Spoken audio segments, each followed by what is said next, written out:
Hello ladies and gentlemen, welcome in. I wanted to today talk about the Starfield environment, which we know is going to be extremely diverse, both in terms of biological life and also in terms of environments which you can enter. We do know that there's going to be alien life, and we do know there's going to be alien plants, and we know that there's going to be alien world. I think some people understandably are under the incorrect assumption that for some reason it would only be human worlds that we're checking out which have been recently colonized. But it has been confirmed that there are definitely aliens in Starfield, and there are alien planets with, alien wildlife. We don't know if there's going to be any, higher level intelligent alien life, but we do know at least to some degree there will be. By the way, if you're not already, make sure you're subscribed because it helps me a bunch. One of the things that fascinates me most about Starfield is the diversity of settings,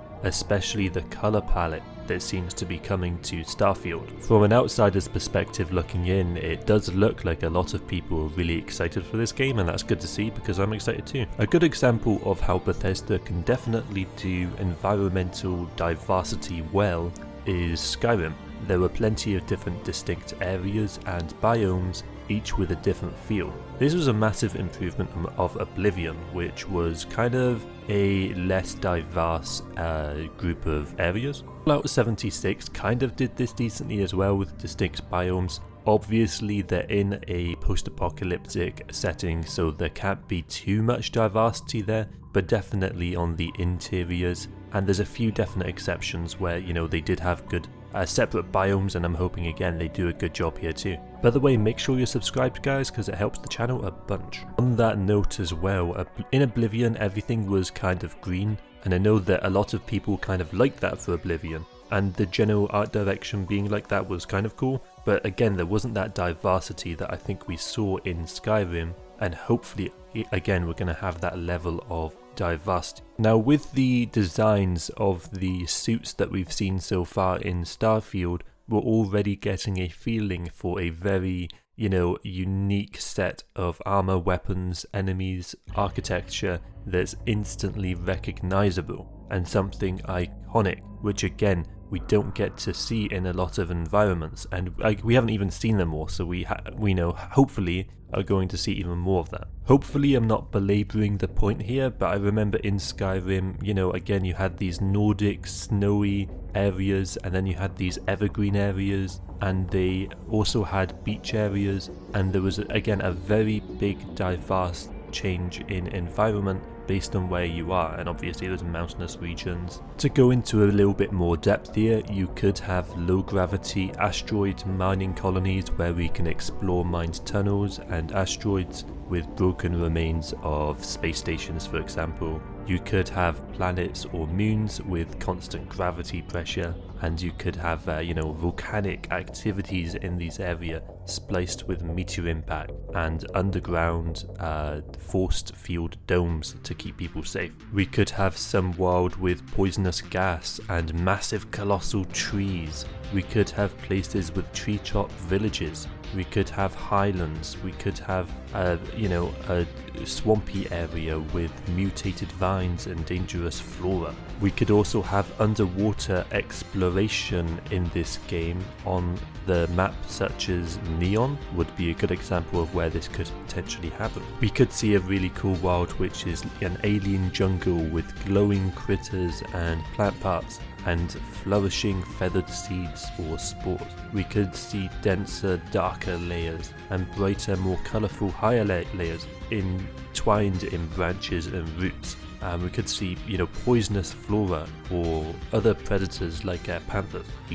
Make sure you're subscribed if you're not already. We could see upper class areas with villas and vineyards and families that are, with rich merchants and industrial owners. We could kind of see the dichotomy between that and the environments which they've ruined because of their, greed or whatever. And again, these kind of environments would be super cool to see in Starfield, and everything is within the realm of possibility for this game to have in it. We just don't know what routes they're going to go down, because obviously they do not have the time to go through and make all of these worlds, but it could be that, hopefully some of these are in the game. There's also some other cool ideas people have come up with, like ancient gigantic beasts or alien structures and machinery half buried underground or underwater. We could also have things like electronic storms and dust storms and weird weather effects like exotic colors,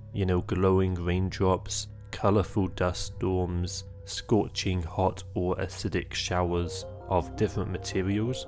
They could also have sudden or total darkness because of nearby moons or planetary rings. They could have glowing colourful geysers in dusky environments, covered by an ever-present colourful but gloomy colour of airborne dust. There's also some other crazy ideas like fire tornadoes and meteor showers, which again would be really cool to see because this is a sci-fi game, and all of those possibilities are well within the realm of possibility. We could of course also have black holes, although I know that that's kind of a difficult thing to create artistically and I don't know what utility it would serve, but black holes could be cool as well. Now we have also had released 10 seconds of footage for each zone, which probably is going to be its own city from what we can tell. So each of these cities will probably be in a different planet.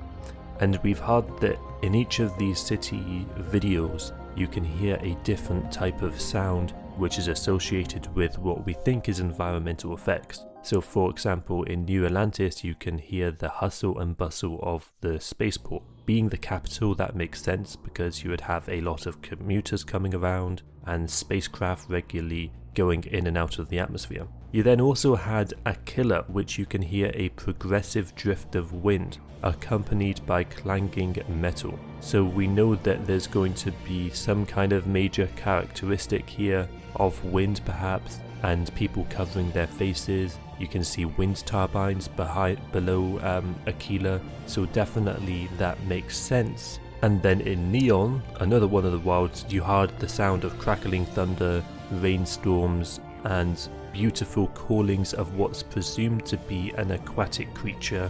We think that very likely that environment of Neon would have very consistent rainstorms, which would be very characteristic of a city built on the sea. We do also know that there's obviously going to be a very cyberpunk-like city as well, and again we're assuming that that's going to have its own aesthetic associated with it, and there is own environments which might be entirely different than what we're used to from traditional Bethesda games. By the way, I'm trying to release one video a day on Starfield, so make sure you're subscribed. It helps the channel a bunch, especially as a small content creator. Alright, so ladies and gentlemen, that is it for today. I hope you enjoyed.